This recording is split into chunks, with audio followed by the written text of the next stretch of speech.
Oh, hey there, I didn't see you there.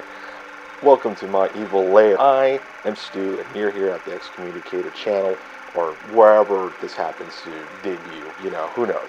With the social media being very weird these days, there's videos going up in there, videos going there, who knows where these things end up. So, hi, hello.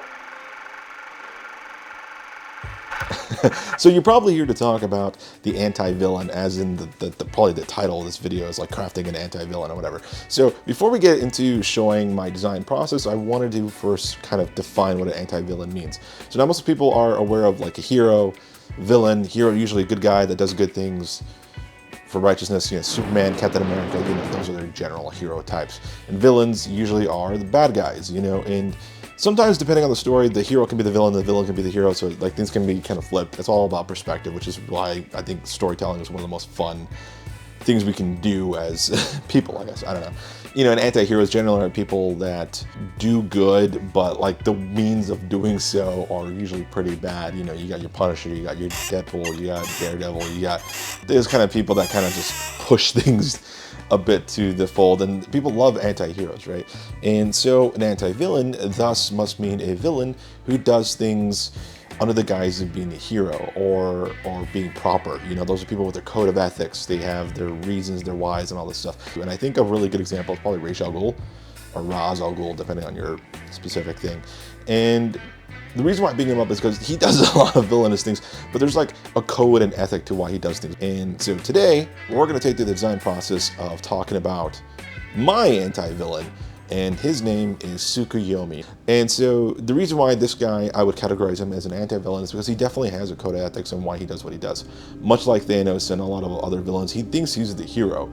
He's got reasons and motivations and genuine gripes with people and civilization and society as a whole in order to do all the bad things that he does and why he does what he does. And I think this is a big aspect of like when you want to design a character, you have to understand the story that they're in. Like, what is the story you're telling? What is the time period? What is the theme? What is all these things? And for him, a really big theme of his character is this idea of fear. He's kind of afraid of everything. And normally that would be like, huge scaredy cat, right? But in effect, he uses that fear and projects it onto everyone else that isn't him, that he can't control. That then makes him very scary himself. And so what kind of really interested me in this character is I always wanted to be like an amalgamation of a lot of different time periods all happening at once, kind of. And to be a lot of dictators or conquerors and having that aesthetic. I've done a few drawings of them, and I'll pull them up on my iPad as well, so you'll probably see them here as I look at them myself. And this one to me, really, I don't know where the concept came from. Like, I remember like I had it in my head, and I was like, oh, that sounds so cool, let me just draw it out. And that's usually how my mind works. An image or an idea or music or something comes to my mind, and not until later do I figure out why it came to my head and why it happened. And this is no different. This is literally like this image burned in my head, just came out, and I was like, here's what he looks like. And so I was like, oh, okay, yeah. So this is the first concept drawing, and then you'll see here, he has these kind of like really cool shoulders, right? Very shogun, very, Japanese samurai kind of vibe. And that's kind of what he generally has, because he's got this like not metal, he's got like this chest plate here that's like really cool, and he's got like these kind of armor that he got on his shoulders and arms and forearms and all that stuff. And he's got this like very proper kind of neck piece right here that kind of goes around. He's also got this like underlying clothing fabric thing that I think is kind of like maybe like reminiscent of chainmail, maybe kind of like a new age version of it. And one of the big things about this character and the story that I'm telling with these characters is that they take place, the story takes place in like 1899, 1901, kind of roughly in that time period. And so they're not like super advanced, super techy, but I can still take advantage of what was around at that time and kind of like really exaggerate it with stuff that we have now that to them 100 years ago, would have looked like, oh my God, that's science fiction. So that's kind of where I kind of lean on design philosophy-wise. But as far as design, one of the things that like really stuck out to me was this grill that he has on his face. And these like really like dark raccoon eyes with like glowing white eye pupils. It really stuck out to me. It was just something I really liked. And I think, thinking back on it, when I thought about the character, but like one of the biggest like inspirations to me was Darth Vader. I love Darth Vader. I think Darth Vader is such a cool character, like visually as well as thematically, and what he can do. And so likewise, I think this character is gonna be very proficient and very deadly, and you know, he's going to be kind of a tour de force of a character. And I wanted to really spring out this idea of fear by having this kind of grill, which is reminiscent of him and this other character I really love called Zoom from the Flash TV show. Now, I didn't originally have Zoom in my head, but like it's funny now looking at it, I'm like, oh yeah, definitely there's a little bit of Zoom in like the front and kind of how that works. And I think for him, I would like it to, I don't know, if like I were to make it in live action, it'd be cool if it like doesn't move, but like I also kind of would like it to move. But see, that's a little too Zoom, so it's kind of a mix of one. And I think the design philosophy that I had is that his mask looks like a skull to some degree, and I had worked on like a bunch of different iterations on it, and I don't think I have them all even because I didn't like them, so I didn't save them, which is unfortunate because I wish I did, because I could be like, hey, here's all the little designs I did. But I think this one really captures the idea of like this like monstrous kind of like mouth that he has that's like very reminiscent of skulls, which is all about fear. And that was one of the things I really loved about the character and wanted to kind of push forward. So as I continued my design, I did another one, which you'll see here. After a big battle, he's kind of beat up, and we get to see more.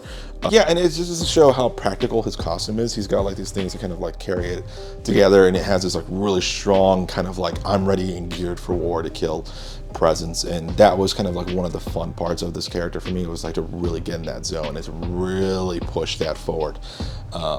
So one of the few things that I really wanted him to do as far as villainy or as an anti-villain is that he's not out there like specifically targeting the good guys, you know what I mean? Because in this story there isn't inherently good guys, because the theme of the story for me right now is might does not make right, right makes right. And now that's like a really long sentence, but what does it mean? Basically it means that like just because you have power doesn't mean you should use it to do whatever you want. And in the world of today, even like in our real world, there's people who are powerful that use it for ill and that use it for good, and sometimes people just don't do anything with their power at all.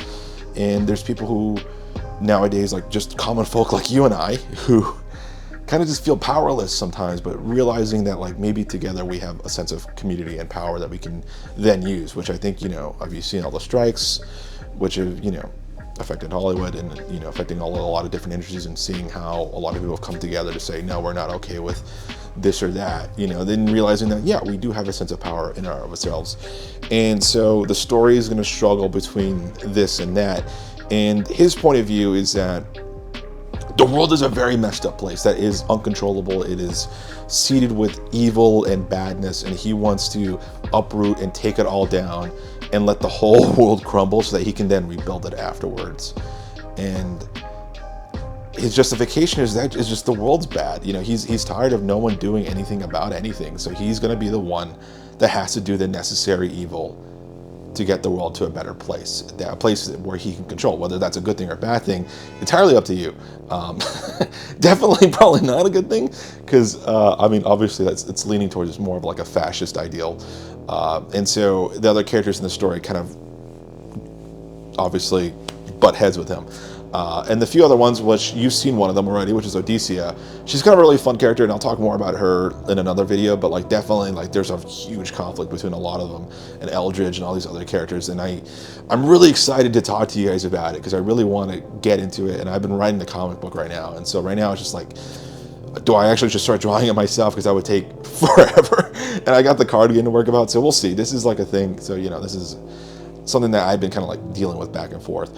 But the character definitely isn't going to be straight up fighting all the heroes one-to-one, because that's not his goal, right? His goal is to cause maximum carnage to those at the top with the most power. He's not necessarily interested in killing your everyday Joe Schmo, you know, like that's not his thing. If anything, he wants to help Joe Schmo.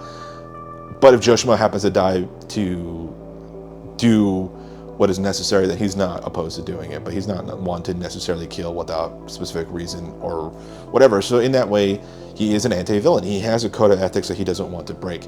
He's not one to kill anybody for no reason, but if killing somebody furthered his goals, then, you know, hey, they're dead as hell. And so he works with a lot of subterfuge. In the story, you'll see him kind of going out, inciting violence between different countries, trying to incite war. That gives him an opportunity to then go and kind of fund both sides with his weapons and his things like that and his services. And coincidentally, get closer and closer to the people of power he really despises, so that he can then kill them himself in that way. So his power set, he has no powers. I think that's one of the things I find so fascinating. And you see, like, The Boys, I think what makes that show so great is the heroes are very anti-heroes. You know, they're not necessarily good guys who are doing good. They're guys who get morally gray to do a potential good, because, like, I mean, these are still human beings, they're still fighting, that just happen to be superpowered. And yes, they're egocentric and they're very not good. Even Homelander himself isn't a really good person, I would say, but I think there's a capacity for good in him. But Butcher and the rest of the team doesn't really see that, and that's totally fair. I mean, this guy has done a lot of bad, so I guess in that vein, they're justified in doing the bad that they have to do to get the bad guy. Yeah, so you see with all these anti-heroes and anti-villains, he is pissed off that there's a lot of people with power in the world that aren't doing anything about the problem. Things that have personally affected him that people could have done something about but did nothing. And so he's trying to do that in that way. And so the thing I love about him is he doesn't have any powers. Like I said, much like the boys who don't have any powers, much like Batman, he has no powers specifically. He's just a really smart guy who's got an agenda and a plan that he wants to fulfill. And in this story, he does so. He does go about that in his way. He's much like the Wonderful Wizard of Oz. He is, in that vein, very much kind of a magician. You know, when you think you see him one place, he's actually somewhere else. Like, it's a mirage, it's a lie. You know, he uses this subterfuge both literally, but also in his fight. So this is things like these layers you see, and I think that's something that you need to think about for your own characters. Like, what are their power sets? What is their ideology? What is the theme of the story, and how do they fit into it? And how can I express that theme through the design? And you'll really see that in the newest designs here. Here we go. So there's this design. It probably show up on camera, but just to show you guys here, show me Editor Stu later on. Hey, Editor Stu, how you doing, man? You doing all right? Now this design is very similar to all the other ones. I don't think I did a huge redesign because I really love the concept. But there were two things I changed. One is the neck. I gave it more of like a like an 18th century gentleman, where they have this like thing and they have like the ascot that goes around, because I wanted it to feel like thing that he used to have like the 1700s, just to give a flair of like gentlemanly conflict, just to really drive that home. And I also gave him this really kind of wide brimmed hat that Napoleon Bonaparte wore, because again, I'm trying to like reach into the idea of like old conquerors and just really not good people, because he's trying to incite fear. I think the biggest asset for his character and his like power set is that he tries to attack us psychologically. Much like children are afraid of like the boogeyman in the closet, he's trying to be the boogeyman, but in, you know, a physical reality. It's like your nightmare come to life. All this, and seeing all these separate kind of pieces of different, you know, conquerors and dictators kind of coming together in one person, this like all white design is supposed to scare the shit out of you.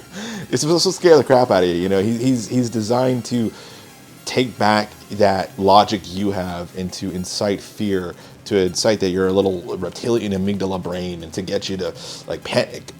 And so that is his biggest strength, and I think that's definitely what he does. Now, how does he fare against other heroes? We'll see. They're not very heroic in themselves. So that kind of leads to a lot of infighting, and to a lot of like what can potentially happen and what potentially will happen between them all. Because it's not going to be like very cut and dry. Trust me, guys. I'm trying to write the story to be very nuanced and very layered. That just sounds like a writer shit to say, but that is what it is. And this one, I love that he's holding the tarot card too. That's like a really fun thing, and not the card game. Let's check out the card game. I got a few videos on it. You know what I mean? I'm working on it. Don't think I'm not. All right. And yeah, I guess that's just the general idea of it. Like, he's just a character that's designed to scare the shit out of you. Like maybe in the back of your head. Maybe you're not scared of him. That's totally fine. Wait till you see him in action. This guy will... he's gonna be very scary. I think the opening of the story that I have, or the comic, I guess, right now, he does some pretty bad things pretty early, and you're like, oh my god. But yeah, I think the brief for this character was a boogeyman that's inspired by a bunch of dictators and a bunch of villains we've seen before. And, you know, not as a negative to be like, oh, hey, it's derivative, but like insofar as like it's a homage to those things. Like, you know, so he's a villain that's designed to have his own principles, his own core responsibilities, and how he interacts with the world is definitely gonna be kind of fun. I'm kind of interested to see you guys see him interact with all the other characters and seeing how that goes. But that is Tsukiyomi. That is kind of generally the gist of what the character comes from. He's supposed to be nightmare fuel, and I think, you know, I don't know if he succeeds in that, but for me personally, I think he does, and I think I really love the design. I think it speaks a lot to that, like this idea of like black and white and how he sees the world. I mean, he's literally just all white, you know, which in a lot of religions and a lot of cultures in the world is like death. You know, it's the color of our bones, it's the color of our ceremonies when people die. You know what I mean?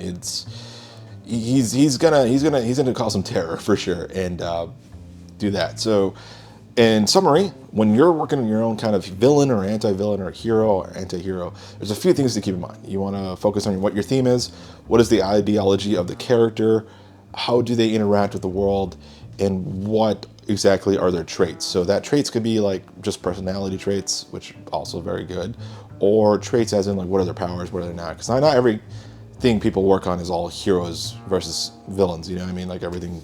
You know, you can write a Sherlock Holmes story, you know, but even then, Sherlock Holmes, but it's Sherlock Holmes' powers. Like, well, he's very smart. He's got a photographic memory or eidetic memory, if you want to say that way, and he's able to kind of solve crimes in a really cool way that most people aren't. And I think, you know, that is something to think about because those things will inform what the design looks like. Sometimes you start with the design and kind of work your way back. Sometimes that's what happens to me. I just kind of draw stuff and things come out and I'm like, oh, okay, let me think about how that works. Also a valid thing because that's generally how I work. Maybe it's not good, but that's how I work. So I don't know. You know, you find whatever avenue works for you and you go for it. You be your best you can be. All right. So yeah, just to end it off, that is Tsukiyomi. What do you guys think of him? You like him? You hate him? I don't know. Let me know in the comments down below. That has been me, Stu, at the Excommunicated. I appreciate everyone watching these videos and liking them. It's so awesome just to see people like really embrace the characters and what I talk about, and a lot of really nice comments you guys have left for me, and it's been really fun. So thank you guys so much. If you like this videos and you're new, subscribe. It really helps out a lot. Liking, disliking, I don't know. It's up to you. You know, you do you. Subscribing definitely helps more because I want to help get this card game out there, get it to the most people as possible, and keep talking about art and things that I love. And I hope that you guys love those things too. I have a couple videos coming up, and I'm not sure if they're going to come out this week or not. There's a video where I talk about the Joker, which, you know, villain week. You know, maybe I'll put that out this week. Also, a few other videos I've been working on. I did a video. Recorded just a bunch of footage, and it's all about just like kind of sifting all the footage and kind of getting everything done, and then doing the the background, the voiceover, all that stuff. So there's a lot of content coming. I try to do at least one video a week, which is usually on Mondays. Sometimes I'll do like a bonus video on Friday or Saturday, and I'll do little shorts. So do stick around. There's a lot of content here, and there will be more content. So whatever, check it out. Let me know what you think.